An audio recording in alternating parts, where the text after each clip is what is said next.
আসসালামু আলাইকুম দর্শক, এবার ইউনুস রহমানও চলে এলো গণতন্ত্রের পক্ষে এবং বিরোধী দলের সাথে যোগ দিয়েছে। ইউনুস রহমান বলেছে যে তার বিরুদ্ধেও নাকি সরকার অন্যায় বিচার করছে এবং দেশবাসীকে গণতন্ত্রের পক্ষে আসার জন্য আহ্বান জানান তিনি। তবে এ নিয়ে কেউ কেউ খেপেছেন। ডক্টর মাহমুদুর রহমান বলেছেন, ইউনুস সাহেবকে এই কথাটা বলার জন্য নিজেকে আগে শাস্তি পেতে হলো। উনি এত 17 বছর ধরে কোথায় ছিলেন? এতদিন কেন এই গণতন্ত্রের পক্ষে, দেশের মানুষের পক্ষে গণতন্ত্রের জন্য কোনো কথা বলেননি? অর্থাৎ বোঝা যাচ্ছে যে নোবেলজয়ী ইউনুস সাহেবকে গণতন্ত্রের পক্ষে আসার জন্য শাস্তি পেতে হয়েছে। আর তারপরে তিনি গণতন্ত্রের পক্ষে কথা বলেছেন। আমরা তো 17 বছর ধরে আন্দোলন করছি, কই উনি তো আমাদের পাশে এসে দাঁড়ায়নি। বিএনপির অনেক নেতাকর্মীদের দেখা যাচ্ছে খালেদা জিয়ার চেয়েও ইউনুস সাহেবের জন্য বেশি দরদ, বেশি মায়া। অথচ বেগম খালেদা জিয়া এমন একজন ব্যক্তি যিনি পৃথিবীর জীবনে কখনো নির্বাচনে হারেননি। তো যাই হোক বন্ধুরা, চলুন মাহমুদুর রহমান ইউনুস সাহেবকে নিয়ে আরো কি বলেছেন সেই বিষয়ে আমরা জেনে আসি। আমি আমেরিকাতে গেলাম না 2005 সালের পরে, এবং আমেরিকায় বাংলাদেশে বসে আমেরিকায় কোনো ব্যক্তিকে কিডন্যাপ করানোর ষড়যন্ত্র করার কথা, মানে এটা কারো কল্পনায় আসতে পারে না যে এটা সম্ভব। তো ওরকম একটি মামলায় তো আমাকে সাজা দেওয়া হয়েছে। তাহলে বাংলাদেশে অপরাধ না করে সাজা পাওয়া এটা কি নতুন কিছু?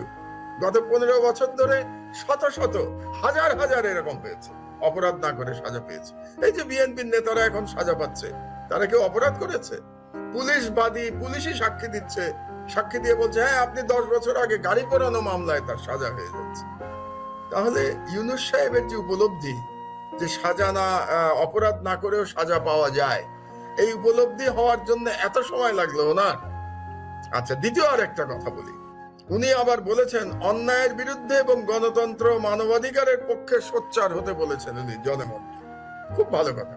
অন্যায়ের বিরুদ্ধে তো সোচ্চার হওয়াই উচিত আমাদের, এবং গণতন্ত্র এবং মানবাধিকারের পক্ষে তো কথা বলাই। আর অন্যায়ের দোষর তারা জনগণ এবং সেনাবাহিনীর বিপ্লবের তোড়ে তারা সবাই ভেসে যাবে এবং বাংলাদেশের মানুষ মুক্তি পাবে। এবং সেই মুক্তি আশা করছি, আমি আশাবাদী সেই মুক্তি আসবেই। আমি যেটি বলতে যাচ্ছিলাম সেটা হচ্ছে, ধরেন বাংলাদেশের মানুষের ধরেন বিচার বিভাগ শেষ, বিচার বিভাগের কাছে বিচার পাচ্ছে না, আইন শৃঙ্খলা বাহিনী নাই, তো বিচার বিভাগ তো নাই, ওটা তো আওয়ামী লীগের এক্সটেনশন। জি, তো পুলিশ বাহিনী যাদের কাছে মানুষ তার নিরাপত্তা চাইবে, মানে অন্যায়ের প্রতিকার চাইবে বা বিপদগ্রস্ত সাহায্য চাইবে, সে পুলিশই মানুষকে বেধড়ক পেটাচ্ছে, মেরে ফেলছে, গুলি করছে ইচ্ছা মতো ফ্যাসিস্টদের পক্ষে। যে ইভেন কি কারাগারে পর্যন্ত বিএনপি নেতারা নিরাপদ নয়। কারাগারে আপনি দেখেন তাদেরকে মেরে ফেলা হচ্ছে একের পর এক। তো সেই জায়গাটায় এখন ধরেন অবশিষ্ট আছে আমাদের সেনাবাহিনী। কিছু অফিসারের দালালিমূলক ভূমিকা ছাড়া সেনাবাহিনীর প্রতি ধরে মানুষের এখনো একটা ভরসার জায়গা আছে আর কি। সেই প্রেক্ষাপটে আমি বললাম আর কি যে বাংলাদেশের এখন লাস্ট রিসোর্ট যদি বলেন, লাস্ট ইয়েটা যদি বলেন, সেটা হচ্ছে সেনাবাহিনী। তো আমি আশা করি যে আপনাদের কথাগুলো সাধারণ মানুষ যেমন সেনাবাহিনীও তেমনি বুঝতে পারবে, বোঝা উচিত অন্তত এই ক্রান্তিকালে। তো মাহমুদ, আরেকটি বিষয় নিয়ে খুব আলোচনা হচ্ছে, বিশ্বব্যাপী খুব হইচই হচ্ছে। ডক্টর মোহাম্মদ ইউনুস, ওনাকে আপনি জানেন যে ওনাকে 6 মাসের বিনাশ্রম কারাদণ্ড দেওয়া হয়েছে এবং আইন অনুযায়ী 1 বছরের নিচে শাস্তি হলে জামিন আবেদন করা যায়।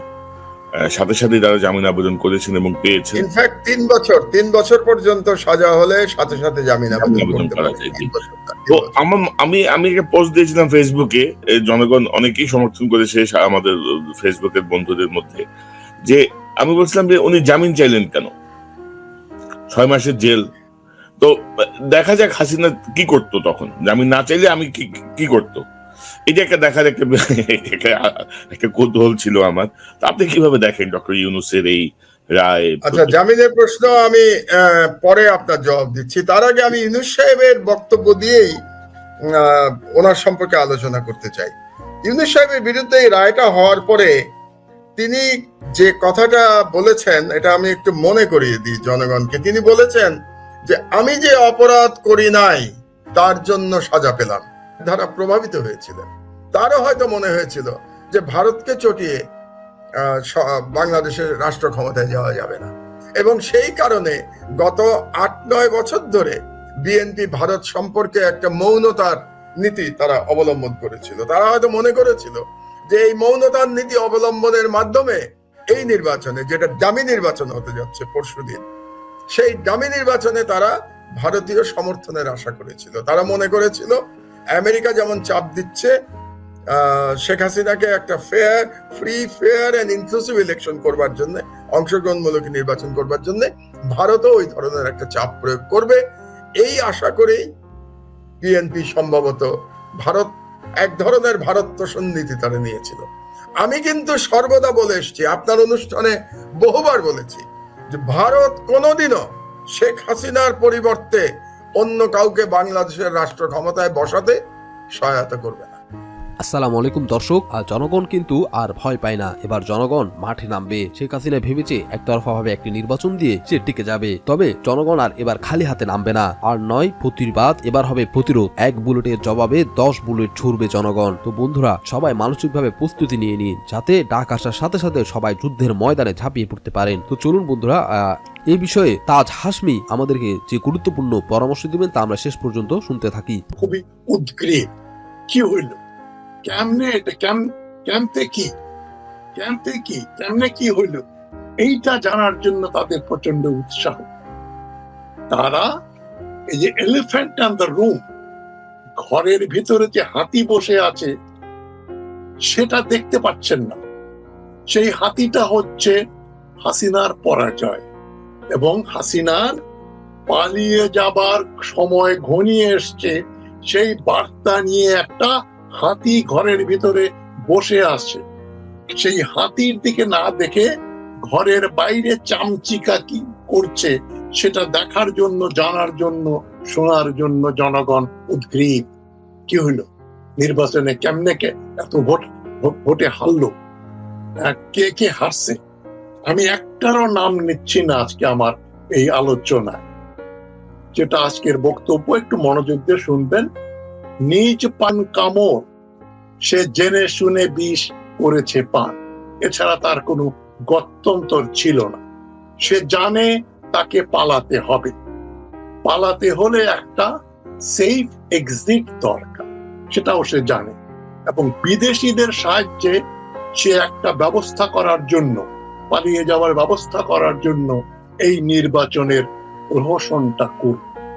সে জানে দিন ফুরিয়ে যায় রে আমার, দিন ফুরিয়ে যায়, এটাই তার এখন তসবিতে আল্লাহর নাম নিচ্ছে না, সে বলছে দিন ফুরিয়ে যায় রে আমার, দিন ফুরিয়ে যায়। কোথায় যাব?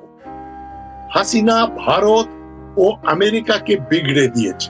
পোস্টমর্টেম না করে তোরা সব জয়ধ্বনি কর, বিজয় উৎসব ঘেরাও করেন। তারা কিন্তু এখন পর্যুদস্ত, তারা এখন বাঘ ছিল, এখন বিড়াল হয়েছে। এখন বিড়ালকে মারতে হবে, পেটাতে হবে। তথাকথিত নির্বাচনের পোস্টমর্টেম করা বন্ধ করুন, আল্লাহর ওয়াস্তে বন্ধ করুন। কি হারলো, কত ভোট পাইল, এগুলো একেবারেই যে বললাম কুকুরের পায়খানার মতো একটা অদরকারি জিনিস, আলোচনা করার জিনিস না, এতে দুর্গন্ধ হয়। সুতরাং হাসিনাকে তার দল, সরকারি কর্মচারী, এমনকি নির্বাচন কমিশনও বিভ্রান্ত করেছে। পুলিশ বাহিনীও তাদের বাড়াবাড়ি করে লুটপাট বাড়ানোর জন্য যে দৌরাত্ম দেখিয়েছে, সেটা কিন্তু হাসিনাকে আসলে দুর্বল থেকে দুর্বলতর করেছে। হাসিনার পররাষ্ট্র ও বাণিজ্য মন্ত্রণালয়ের কিছু সৎ সরকারি কর্মচারী এবং এদিকে দর্শক, ভোটে অনিয়মের সময়োচিত তদন্ত, রাজনৈতিক সংলাপ চাই ইইউ। বাংলাদেশের সদ্য সমাপ্ত দ্বাদশ জাতীয় সংসদ নির্বাচনে প্রধান সবকটি রাজনৈতিক দল অংশ না নেয় হতাশা প্রকাশ করেছে ইউরোপীয় ইউনিয়ন। ইইউর পক্ষে ইউরোপের 27 দেশের এক জোটের হাই রিপ্রেজেন্টেটিভ পররাষ্ট্রমন্ত্রী জোসেফ বোরেল মঙ্গলবার এক বিবৃতিতে বাংলাদেশের নির্বাচন নিয়ে এই প্রতিক্রিয়া জানান। ভোটে অনিয়মের যেসব খবর বেরিয়েছে তার সময়োচিত ও পূর্ণাঙ্গ তদন্ত নিশ্চিন্ত করতে সংশ্লিষ্ট কর্তৃপক্ষের প্রতি আহ্বানও জানান তিনি। ব্রাসেলসে ইউরোপীয় ইউনিয়নের সদর দপ্তর থেকে রাতে প্রচারিত বিবৃতিতে বলা হয়, ইউরোপীয় ইউনিয়ন গত রোববার বাংলাদেশে অনুষ্ঠিত সংসদীয় নির্বাচনের ফলাফল নোটে নিয়েছে। গণতন্ত্র, মানবাধিকার ও আইনের শাসন অভিন্ন 3 মূল্যবোধের ওপর ইইউ বাংলাদেশ দীর্ঘমেয়াদী অংশীদারিত্ব প্রতিষ্ঠিত জানিয়ে বিবৃতিতে বলা হয়, এই নির্বাচনে প্রধান সব রাজনৈতিক দল অংশ নেয়নি বলে ইউরোপীয় ইউনিয়ন হতাশা ব্যক্ত করেছে। জোসেফ বোরেল বিবৃতিতে বলেন, ইইউ নির্বাচন বিশেষজ্ঞ মিশনের আসন্ন প্রতিবেদন এবং সুপারিশগুলো প্রকাশ করার জন্য কর্তৃপক্ষের মধ্যে হওয়া চুক্তিকে স্বাগত জানায় ইউরোপীয় ইউনিয়ন। স্বচ্ছতা ও জবাবদিহিতার চেতনায় আমরা নির্বাচনে অনিয়মের যেসব খবর এসেছে সেগুলোর সময়োচিত ও পূর্ণাঙ্গ তদন্ত নিশ্চিত করতে সংশ্লিষ্ট কর্তৃপক্ষের নিকট আহ্বান জানাচ্ছি। বিবৃতিতে আরও বলা হয়, নির্বাচনকালে সংগঠিত সমুদয় সহিংসতার নিন্দা জানায় ইইউ এবং নির্বাচন পরবর্তী সময়ে সহিংসতা থেকে বিরত থাকতে সব পক্ষের প্রতি আহ্বান জানাচ্ছে। এই সময়কাল এবং এর পরবর্তী সময়ে আইনের শাসন, বিচার বিভাগের স্বাধীনতা, যথাযথ প্রক্রিয়া অনুসরণ এবং শান্তিপূর্ণ সমাবেশের অধিকারের প্রতি শ্রদ্ধা রাখাও গুরুত্বপূর্ণ। এক্ষেত্রে বিরোধী নেতাকর্মীদের আটক অত্যন্ত উদ্বেগজনক। ইইউ প্রতিনিধির বিবৃতিতে বলা হয়, রাজনৈতিক বহুত্ববাদ, গণতান্ত্রিক মূল্যবোধ এবং আন্তর্জাতিক মানবাধিকারের মানদণ্ডের প্রতি শ্রদ্ধা প্রদর্শন এবং শান্তিপূর্ণ সংলাপে যুক্ত হওয়ার জন্য সব অংশজনকে জোরালোভাবে উৎসাহিত করছে ইইউ। গণতন্ত্র, নাগরিক সমাজ এবং রাজনৈতিক দলগুলো কোনো ধরনের সেন্সরশিপ বা প্রতিশোধের ভয় ছাড়াই কাজ চালিয়ে যেতে পারার পরিবেশ থাকাটাও জরুরি। রাজনীতি, মানবাধিকার, বাণিজ্য ও উন্নয়নের ক্ষেত্রে ইউরোপীয় ইউনিয়নের সঙ্গে বাংলাদেশের দীর্ঘমেয়াদী সম্পর্ক যেসব অগ্রাধিকারের ভিত্তিতে গড়ে উঠেছে সেগুলো নিয়ে বাংলাদেশ সরকারের সঙ্গে কাজ করবে ইইউ। এর মধ্যে আগামীতে ইউরোপীয় ইউনিয়নের অগ্রাধিকারমূলক বাণিজ্য সুবিধা জিএসপি প্লাসে বাংলাদেশের অন্তর্ভুক্তির বিষয়টিও রয়েছে।